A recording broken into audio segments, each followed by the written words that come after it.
Olá, meus queridos alunos, tudo bem com vocês? Eu estou com muitas saudades de vocês, espero que vocês estejam todos bem e que nós possamos estar juntos em breve, né? Quero dar 2 recadinhos especiais para vocês antes de nós iniciarmos. O primeiro recado é que eu quero pedir para que vocês façam todas as atividades com o maior empenho possível, leiam de forma bem atenciosa todas as vezes que vocês forem fazer essas questões, porque vocês já fizeram algumas, mas terão outras que vocês ainda vão fazer, né? Então, deem o melhor de vocês para que tudo dê certo. E eu me coloco à disposição todas as vezes que vocês tiverem alguma dúvida, ok? Pode entrar em contato comigo que nós solucionaremos a dúvida de vocês, combinado? Esse é o primeiro recado. O segundo recado é o seguinte: a partir de hoje, a partir desta videoaula, eu irei corrigir as atividades que vocês fizeram relacionadas à unidade 3, certo? São as atividades que se referem às videoaulas do sistema positivo. E como vocês sabem, a unidade 2 não foi trabalhada ainda, mas depois que eu encerrar essa parte de correção, nós retornaremos para trabalhar a unidade 2, tudo bem? Não se preocupem que tudo dará certo. Juntos somos mais fortes. Posso contar com a ajuda de vocês? Ok, vamos lá então. Bom, eu escolhi trabalhar as minhas videoaulas utilizando na tela as páginas do livro. Vocês vão ver que na medida que eu for corrigindo as atividades, vocês vão ver que eu vou passar questão por questão, porque fica mais fácil, ao meu ver, fica mais fácil o entendimento de vocês, tá? Então, eu estou aqui na tela com o livro do professor. Cada questão eu irei fazer a leitura, ler a resposta que o livro traz, que o livro do professor traz, e também irei comentando as respostas. Se tiver a possibilidade de ter outra resposta correta, além desta que está aqui no livro, eu vou comentar com vocês. E aí, ao final da videoaula, vocês vão ver se restou alguma dúvida ou não. Se restou, entre em contato comigo. Se não, está tudo resolvido. Combinado? Vamos lá então. Para iniciar, eu deixei aqui na tela o início do texto que vocês leram. É o primeiro texto da unidade. É uma crônica. Água mole em pedra dura não faz nada. Esse texto é muito legal, né? Muito divertido, muito engraçado. Alguém aí se identificou com essa personagem? Será? Bom, esse gênero textual aqui, pessoal, é um gênero textual muito gostoso, muito divertido, muito leve. É um gênero que normalmente traz uma linguagem muito simples de ser entendida. Muitas crônicas têm traços de humor, como é o caso desse aqui. E o que é importantíssimo vocês se lembrarem sempre: o objetivo da crônica é fazer o leitor refletir sobre algo, né? E de certa forma entreter também, isso quando se trata de uma crônica que tem traços de humor, tá certo? Então aqui a gente percebe de uma forma muito engraçada que o texto traz uma reflexão. O tema dessa unidade refere-se ao consumo consciente. Vocês consideram que vocês têm conhecimento disso? Vocês praticam o consumo consciente? Quando vocês vão comprar alguma coisa, vocês pensam sobre o meio ambiente, sobre a saúde humana e animal, sobre o preço e principalmente sobre a necessidade de comprar aquele objeto que vocês tanto querem? É isso que a gente precisa pensar, né? O consumo consciente é exatamente isso. todas as vezes que a gente for comprar algo, é necessário que nós possamos pensar se realmente a gente precisa daquele objeto. E além da necessidade, pensar em todas essas coisas que eu acabei de citar para vocês. E aí entra principalmente a questão da sustentabilidade, né? Vocês já leram o texto, né? E nós vamos agora passar para a correção, ok? Vamos lá então, vou passar aqui para a primeira página que traz a correção, as atividades para a gente corrigir.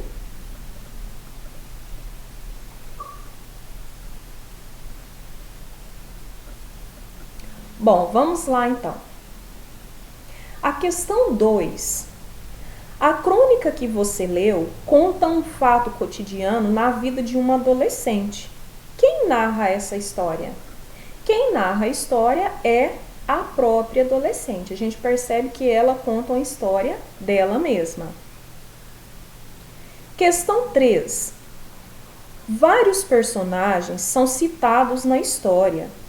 Quais participam ativamente dela? Ou seja, essa pergunta aqui, ó, quais participam ativamente dela, significa quais personagens têm a participação principal? Quais são os principais personagens, os que mais aparecem? A resposta que o livro traz é, além da adolescente, sua mãe e a amiga Wanda. Essas 3 personagens aqui realmente são as que mais participam da história, né? Ela cita muito a mãe, inclusive tem um momento lá no texto que ela diz, né, que ela faz um drama todas as vezes que ela quer comprar alguma coisa, ela se prepara, ela faz todo um teatro, uma encenação para convencer a pessoa, mas ela fala que a mãe dela ela não consegue convencer, né? Então, adolescente, sua mãe e a amiga Wanda, que ela fala dos esmaltes de uma forma muito divertida, né? Questão 4. Toda história tem um conflito, ou seja, um momento em que a situação normal é quebrada. O que acontece com a adolescente que a leva a contar sua história? A resposta que o livro traz é: ela se depara com um kit de unhas importado que sua amiga Wanda leva à escola. Pessoal, quero chamar a atenção de vocês relacionada a essa questão aqui. Nós já falamos na sala de aula sobre isso aqui, essa palavrinha, conflito. Não sei se vocês estão lembrados, mas eu vou aqui refrescar a memória de vocês. O conflito dentro de uma narrativa, ele não significa briga, não significa confusão. Conflito significa algo que movimenta a narrativa. É um fato que acontece que faz com que a narrativa fique interessante e que tudo gira em torno daquela questão, daquele fato. Isso é o conflito. Então, aqui nesse texto, a gente percebe que esse kit de unhas importado que a amiga Wanda levou à escola é o que faz com que a história toda se movimente, né? A personagem, ela fica louca por causa desse kit de unhas. E aí começa todo um planejamento que ela faz para se aproximar da mãe e pedir esse kit de unhas, tá certo? Então, por isso que esse kit de unhas importado é o que causou o conflito, ou seja, movimentou a narrativa, movimentou a história, certo? Vamos lá, questão 5. Marque X na alternativa que contém a parte do texto que marca o início do conflito. Nós temos aqui essas 4 opções, né? E a opção correta é a opção 2.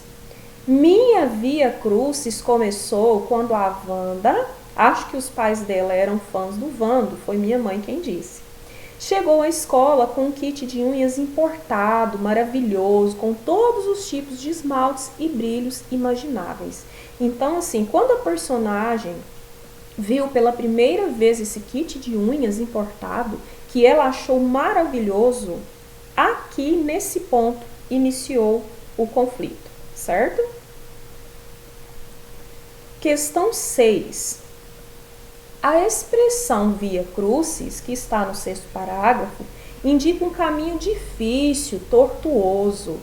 A que caminho difícil se referia a narradora da história? Ao caminho que ela deveria percorrer para convencer a mãe a comprar um kit de unhas importado. Então, gente, ela usou essa expressão aqui, via crucis, para indicar que ela teria pela frente um caminho muito complicado, um caminho muito difícil, porque a mãe não era uma pessoa fácil de se convencer. Ela conhecia a filha que tinha, né? Então não seria fácil convencer a mãe, ela teria que fazer todo um planejamento. E essa questão de ela ter que fazer esse planejamento seria um caminho difícil que ela deveria percorrer, tá certo? Questão 7. A crônica apresenta diferentes desejos de consumo da adolescente. Releia o trecho a seguir e responda às questões. Decidi que precisava daquele kit, como também precisava do fazedor de cachos automático na semana passada, da saia que a vencedora daquele reality usava, e da calça colorida da vocalista daquela banda pop, cujo nome não lembro. Enfim, era um caso de vida ou morte. Gente, olha como essa personagem é dramática, né? Caso de vida ou morte, que desespero, como se fosse uma coisa que, se ela não tivesse aquele item, ela iria morrer. E bom que a gente percebe que ela quer muitas coisas, né? Muitas coisas. É uma personagem muito consumista. A letra A. A personagem realmente precisava de todos os objetos que cita como desejo de consumo? Por quê? Pessoal, é o seguinte, a gente percebe que ela não precisava de todos aqueles objetos. Ela fazia muito drama, ela fazia todo um teatro, mas ela não precisava de todos aqueles objetos. A gente percebe isso quando a gente lê nos trechos do texto quantas coisas ela quer.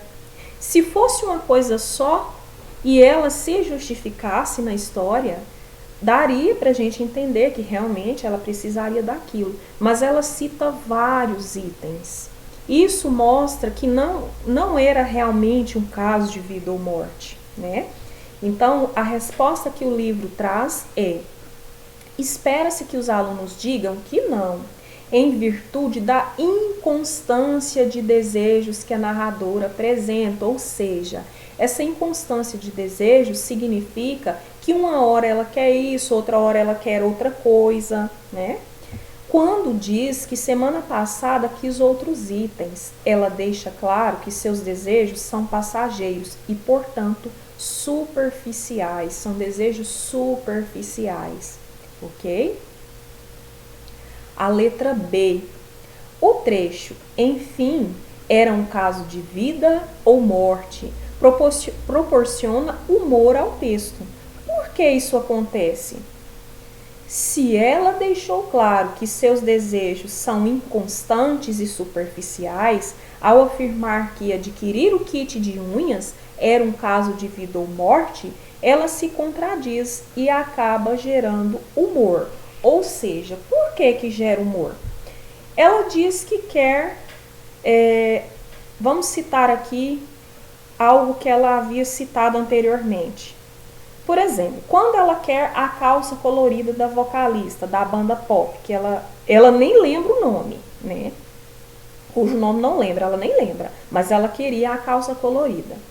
Mas do mesmo jeito que ela queria a calça colorida, ela queria também a saia, né?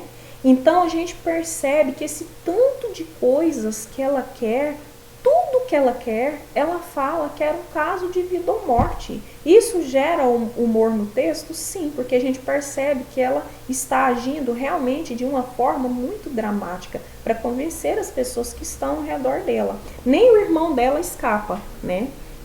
Coitado, foi obrigado a dar o sanduíche para ela. Então a gente percebe que realmente é isso que proporciona o humor ao texto, certo? Letra C.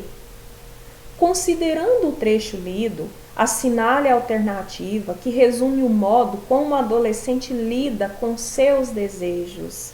Aqui fica bem claro, né, que ela lida de modo exagerado. Esse exagero já é com o objetivo de convencer as pessoas. Questão 8. A linguagem usada pela narradora para contar sua história deixa o texto predominantemente engraçado. Ela narra de uma forma realmente muito engraçada, né? Questão 9. Na crônica, há uma fala da narradora que deixa bastante evidente o modo exagerado com que ela lidava com seus desejos. Sublinhe essa fala e converse com o professor e os colegas sobre como você lida com seus desejos de consumo.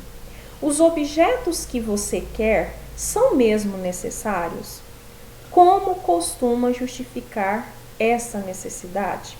Então, vocês devem ter voltado lá no texto e ter escolhido uma fala da personagem, né, da personagem narradora, que demonstre esse modo exagerado.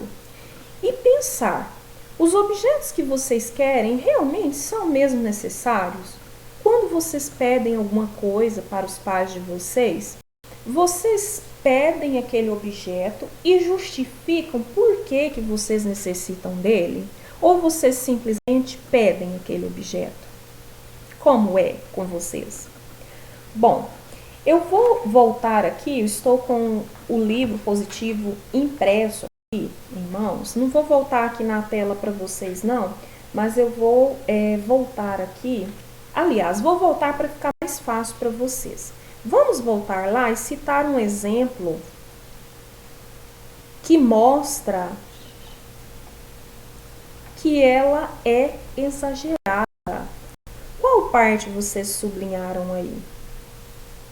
Ó, eu tenho aqui no meu livro um exemplo. Mãe, preciso falar uma coisa muito importante que está no fundo da minha alma, atormentando os meus dias, acinzentando os meus pensamentos. Olha como ela é exagerada, né? Então, assim, aqui tem essa parte para mostrar para vocês, mas não precisa ser só essa parte, tá bom? Se vocês marcaram alguma outra parte que também mostra o exagero, está correto. Por exemplo, vou citar outro exemplo. Nós temos aqui, ó, mãe, preciso de uma bota, caso de vida ou morte. Aqui também mostra o exagero, tá? E tem também outras partes por aí, tá bom? Citei essas duas para vocês para exemplificar o exagero que ela usa na fala, certo? Vamos voltar agora para que nós possamos dar continuidade. Questão 10. Por que é possível dizer que há humor na forma como a crônica termina? Olha a resposta do livro. Porque no momento em que a personagem vai finalmente pedir o que ela quer, ela muda de ideia repentinamente ao ver na TV o anúncio de um par de botas, seu mais novo desejo de consumo, deixando claro que a aquisição do kit não era nenhum caso de vida ou morte. Bom, pessoal, é o seguinte, não precisa exatamente vocês responderem desse jeito, tá? O importante é a ideia da resposta de vocês, é o sentido. Vocês têm que responder de forma que mostre o seguinte: quando ela vê o anúncio na TV e ela se interessa por aquele outro produto, ela se interessa pelo par de botas e esquece o kit de unhas, isso mostra que o kit de unhas não era tão importante para ela. Então não era caso de vida ou morte, porque se realmente fosse importante, ela não iria perder o foco por causa de um anúncio de TV, tá bom?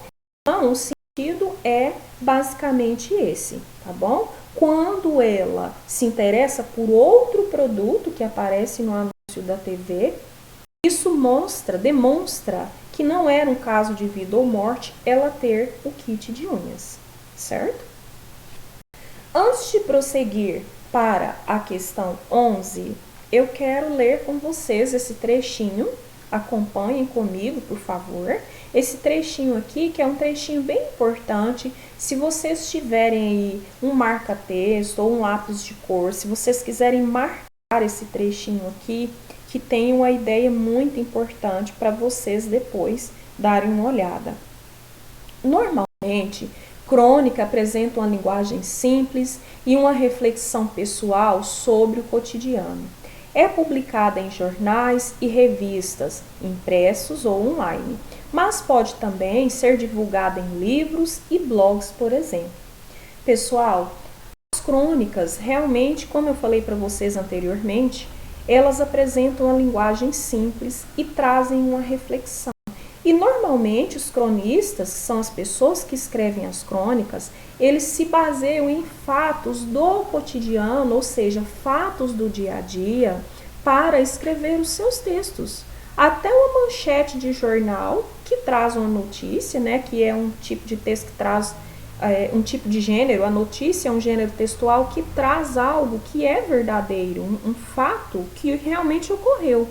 Tem cronistas que se baseiam até em notícias para criar toda uma história, tá bom? Então, lembrem-se disso, que a crônica apresenta uma linguagem simples, que ela traz uma reflexão, que ela pode também entreter e que ela é baseada em fatos do cotidiano. Essas são características importantes para vocês se lembrarem relacionado a esse gênero textual. Tudo bem? Tudo ok? Vamos para a questão 11. O título do texto estabelece intertextualidade com o conhecido ditado popular. Pessoal, vocês se lembram o que é intertextualidade? Lembram que nós estudamos sobre isso? O que significa intertextualidade? Será que vocês se lembraram disso na hora de resolver a questão? Eu queria estar aí, hein? Para saber se vocês se lembraram. Nós falamos muito sobre o sentido dessa palavrinha, né? Mas, para quem não se lembra, a intertextualidade é uma relação com outro texto. Esse ditado popular, o título do texto tem uma ligação com o famoso ditado popular. A questão pede para que vocês pesquisem o ditado ao qual se refere o título e para que vocês respondessem as questões. A letra A. Qual é o ditado? O que ele significa? Olha, eu não sei vocês, mas eu já ouvi esse ditado muitas vezes. E, para falar a verdade, eu já até por várias vezes utilizei esse ditado popular. Eu tenho certeza que a maioria dos pais de vocês já utilizaram esse ditado, né? O ditado é: água mole em pedra dura, tanto bate até que fura. O que significa esse ditado popular? Ele está relacionado à persistência. O ditado se refere à persistência diante de alguma situação. Mesmo que demore, vale a pena insistir, pois uma hora o objetivo é alcançado. Dá pra gente entender assim, ó. Imaginem uma pedra que está lá localizada logo abaixo de uma cachoeira. Se a gente observar a pedra, antes da água bater nela, ela estará intacta. E aí vai batendo a água, vai batendo, até que a pedra ela não vai ficar intacta. Ou seja, ela vai mudar a forma porque vai começar realmente a furar devagar, mas vai. Então, esse ditado está relacionado à persistência diante de alguma situação, mesmo que demore. Com a persistência, aquilo vai acontecer, o objetivo vai ser alcançado, tá bom? Então, significa isso. A letra B. Como o título do texto se relaciona com a história? Ao contrário do que quer dizer o ditado, o título deixa claro que não adianta insistir. No caso da história, o título se refere à relação que a narradora tem com sua mãe. Não adianta insistir que ela não vai conseguir que sua mãe realize seus desejos consumistas, uma vez que ela era imune aos lamentos da personagem. Então, pessoal, o que acontece? Esse título, Água Mole em Pedra Dura Não Faz Nada, significa o quê? Não iria adiantar ela fazer toda uma encenação, ela insistir que a mãe dela não iria ceder aos desejos dela, porque a mãe dela era imune, ou seja, ela não se sentia tocada pelos lamentos da filha, né? Ela não conseguiria atingir os objetivos dela. É o contrário do que diz o ditado popular original, tá certo? Deu para entender? Olha, pessoal, nós vamos parar por aqui, porque a próxima sessão, a próxima página já faz parte de outra sessão, tá certo? E nesta videoaula nós vamos trabalhar realmente só até aqui essa correção. Se alguém tiver mais alguma dúvida, por favor, me procure, entre em contato comigo, tá? E eu espero que tenha ficado claro, né, a minha explicação, tá bom? Estou com muita saudade de vocês, tá certo? Espero que vocês aproveitem o tempo de vocês, não só fazendo atividades, aproveitem para ficar com a família, aproveitem para fazer as coisas que vocês gostam e cuidem-se direitinho, tá certo? Para que nós possamos estar juntos em breve com as graças de Deus, né? Por enquanto é só, um beijo para cada um de vocês e um abraço bem carinhoso da tia Lucimar, tá bom? Até a próxima!